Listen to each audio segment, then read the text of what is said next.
Hello, everyone. If you like what I'm doing here, please consider subscribing, liking, and commenting. It would really help the channel out quite a bit. Thank you very much.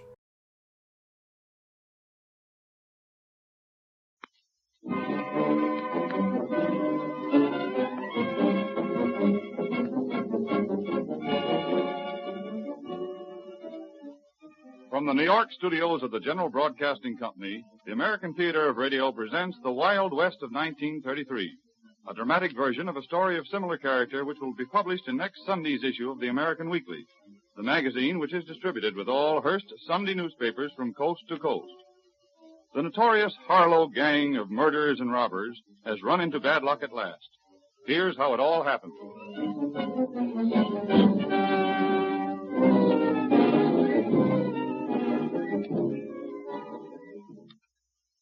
Is this brick tourist cabin down the road a bit yours? Yes, ma'am. I want to rent it.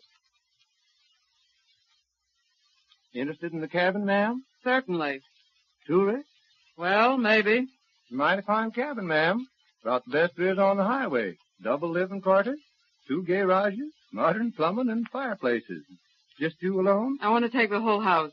It's all right with me. The last folks only took single. That's the reason I asked. Care to show it to you? No, thanks. I looked through the windows before I came up. Just give me the keys. All right, here they are. Now, these 2 here fits the front doors, and these 2 here's for the back. All right. How much? Just you alone? I said how much for the 2 or the double house. Staying long or just passing through? I've no way of knowing. How much by the week? Well, I usually get $1 a night for either end. But seeing as how you want both ends and will take her for the week, why, I'll leave it go for $9. Is that all right, ma'am? Okay. Very well. Here's $10. Keep the change. Well, you'll find towels and so forth in the closet. All right. Oh, and if you want meals, I serve about the best there is along Route 50. Gas, oil, and auto supplies, too. All right. I'll see you later.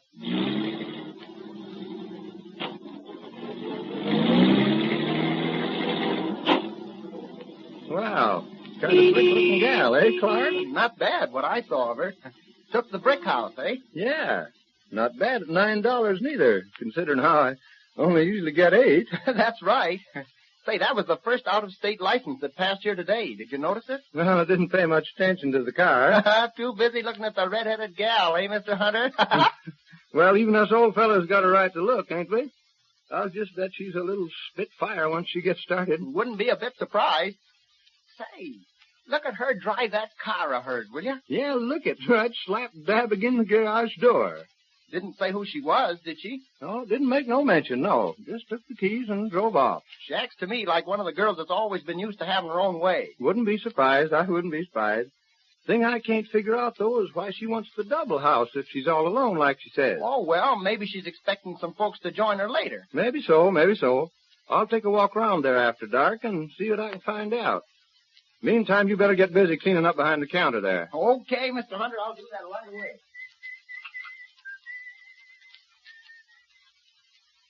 Well, there's the keys in case you 2 boys want to use the doors for going in and out of this dump.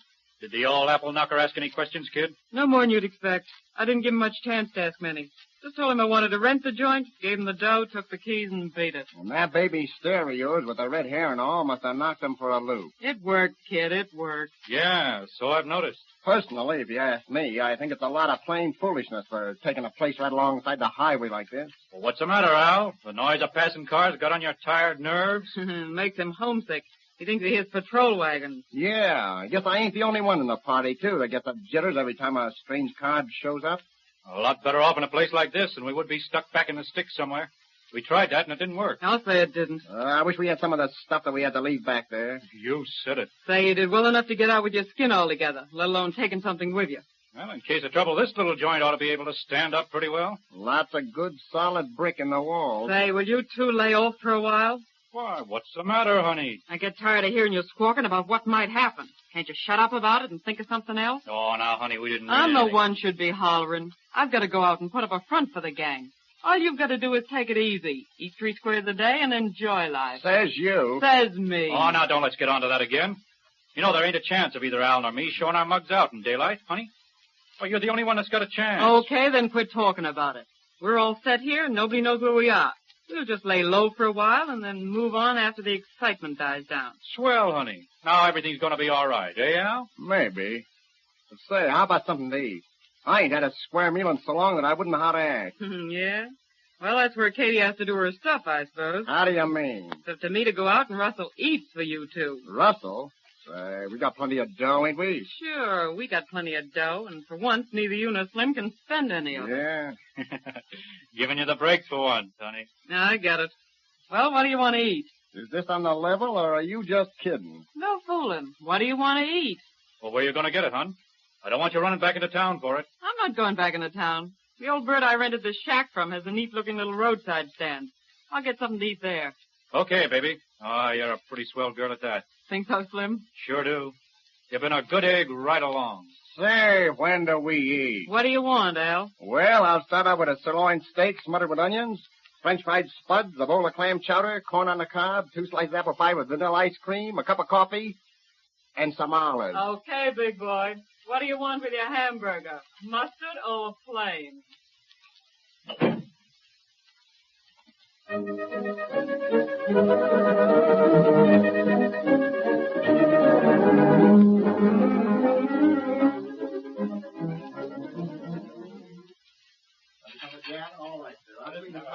Be anything else, ma'am? 3 coffees. With cream and sugar? 2 with and 1 without. Slim does. I don't care for sugar and cream. That's right. I should have known. Well, here you are, madam. Thank you. Just be $1.10. Here you are. Pretty busy today, aren't you? Well, a bunch of the boys from the sheriff's office stopped by for lunch, and... Sheriff? Oh, is that so? Well, thank you. You're more than welcome, ma'am. See you again soon, I reckon. Hi, Tom. Oh, hello, Ed. What brings you out this way? Oh, nothing much. Just sort of cruising around. Got a kind of second-hand tip-off at a bunch of hijackers who's working this territory. Yeah? Nothing else? Nothing else? Sure not. Why, what makes you ask that? Oh, just wondering, that's all.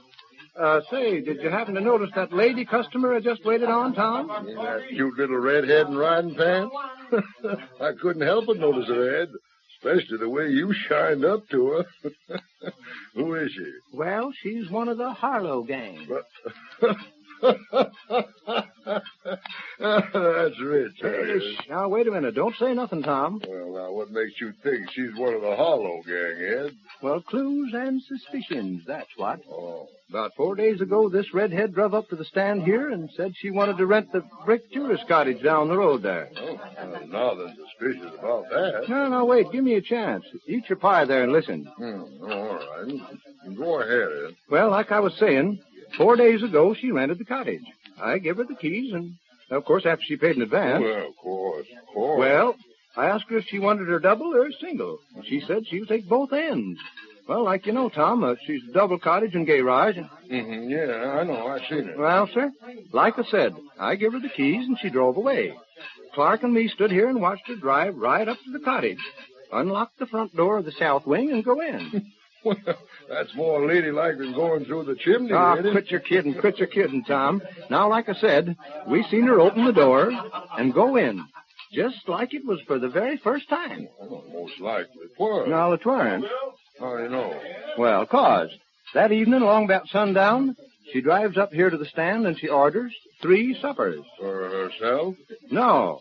How do you know? Well, because she took 2 coffees with sugar and cream and 1 black. So then what, Ed? Well, sir, I got to figuring that maybe something was wrong. That there must be more than just her living there at the cottage. Maybe some other folks come in the first afternoon after she took the cottage. Well, none didn't come, I tell you. How do you know that? Well, 'cause Clark and me kept our eyes onto the cottage and on the highway all afternoon. And nobody turned off to the cottage? Nary one. Anything else, Ed? Well, sir, that night, along about 8 o'clock, I takes a walk down there through the field to the back of the cottage. Yeah. And all their shades was pulled down. Well, nothing funny about that. Maybe she was going to bed or something. Well, she weren't, though. I heard tromping feet inside there. Yeah? And then what, Ed? Well, next morning, she comes to the stand and she gets 3 breakfasts. And get this, she gets 2 packs of cigarettes, both different. I still don't see nothing wrong in that.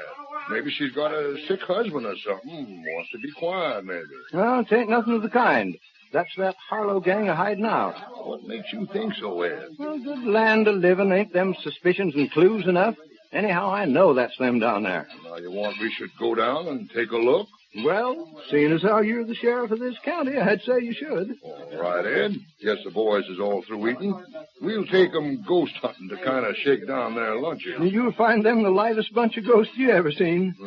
Say, boys, get out in the car, all of you. Ed Hunters here has got a surprise for you. What is it? Well, you get out in the car and you'll see. Where to, Chief? Down the road here to Ed Hunter's tourist cottage. Better get your guns ready in case Ed's ghost walks out on you.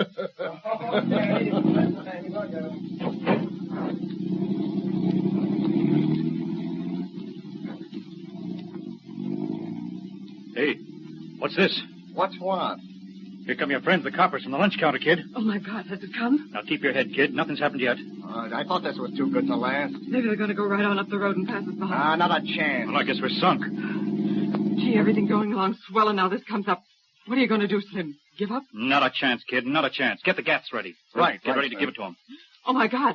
You're not going to fight it out. Just that. Oh, but Slim, you can't. Now, don't go soft, kid. Keep up the chin.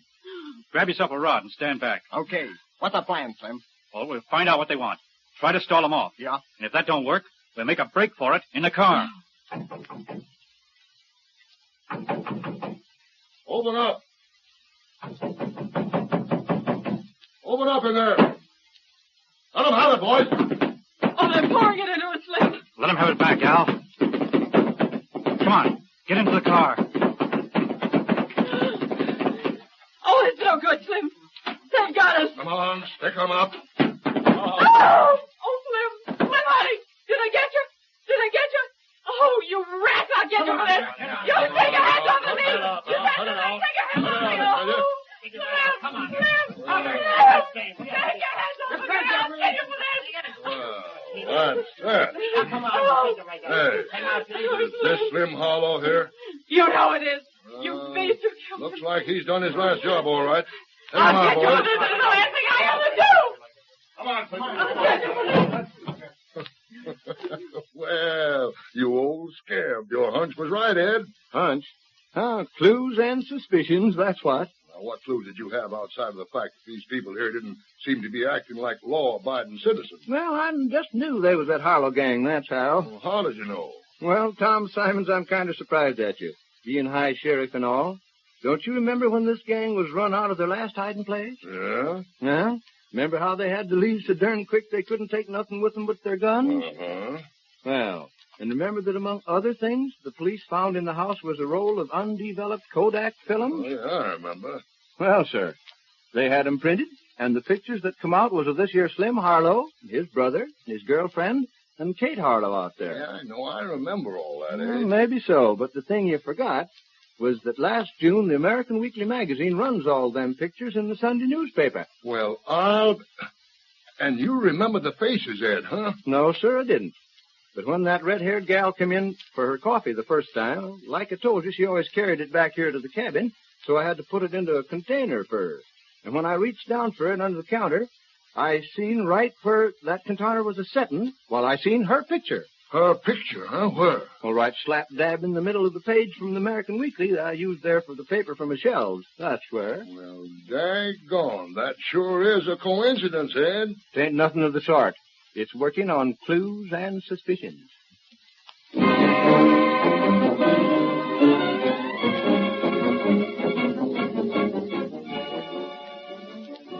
Read the thrilling story upon which this radio play was based in next Sunday's issue of the American Weekly, the magazine which is distributed with all Hearst Sunday newspapers from coast to coast.